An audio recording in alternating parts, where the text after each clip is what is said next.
ini adalah proyek BTS yang sudah direncanakan sudah lama dan itu penting bagi rakyat Indonesia dan harus diteruskan. Itu berlangsung sejak tahun 2006 sampai tahun 2019 berjalan bagus. Baru muncul masalah sejak tahun anggaran 2020. Ya. Yaitu ketika proyek senilai 2,28 sekian triliun itu dicairkan dulu sebesar 10, sekian triliun pada tahun 2020-2021. Tetapi pada bulan Desember ketika laporan harus disampaikan dan penggunaan dana itu harus dipertanggungjawabkan, ternyata sampai Desember tahun 2021 barangnya tidak ada. BTS-nya itu, tower-towernya itu tidak ada. Lalu dengan alasan COVID minta perpanjangan sampai, padahal uangnya ini sudah keluar tahun 2020-2021. Minta perpanjangan sampai Maret. Seharusnya itu tidak boleh secara hukum, tapi diberi perpanjangan 21 Maret untuk itu sampai bulan Maret. Lalu dilaporkan sekitar 1.100 tower dari 4.200 yang ditargetkan.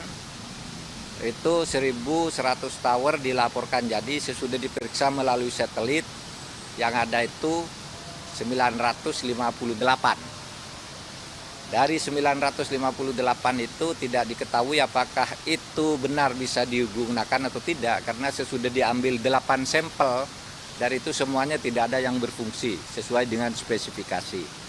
Tetapi diasumsikan dulu bahwa itu benar. Nah, dan itu nilainya hanya sekitar 2,1 T. Sehingga masih ada penyalahgunaan dana atau ketidakjelasan dana yang tidak dipertanggungjawabkan dan nanti harus dipertanggungjawabkan di pengadilan itu sebesar 8, sekian T. Saya sudah sampaikan ke Bapak Presiden dan ini sama sekali tidak ada kaitan dengan politisasi. Mahfud MD membongkar cara Johnny G. Plate dalam dugaan kasus korupsi proyek BTS senilai 8 triliun rupiah. Mahfud mengatakan bahwa proyek BTS ini sudah berlangsung dari 2006 dan berjalan dengan baik sampai 2019. Mahfud menuturkan bahwa permasalahan proyek ini muncul pada 2020 ketika anggaran sudah dicairkan sebesar 10 triliun rupiah. Dikutip dari tribunnews.com, masalah diketahui setelah dalam laporan pertanggungjawaban tower BTS tersebut tak ada yang berdiri. Dengan alasan adanya pandemi COVID-19, pelaksanaan proyek lalu meminta perpanjangan pembangunan BTS hingga Maret 2022. Padahal sebenarnya perpanjangan tersebut menyalahi aturan.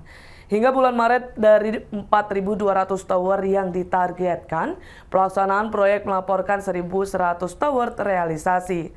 Namun berdasarkan pemeriksaan satelit hanya 958 tower yang berdiri. Apabila diasumsikan kata Mahfud, proyek yang telah dikerjakan tersebut hanya 2,1 triliun rupiah.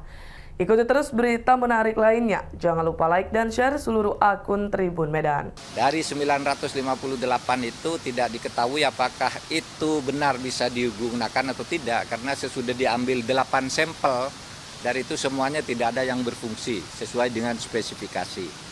Tetapi diasumsikan dulu bahwa itu benar.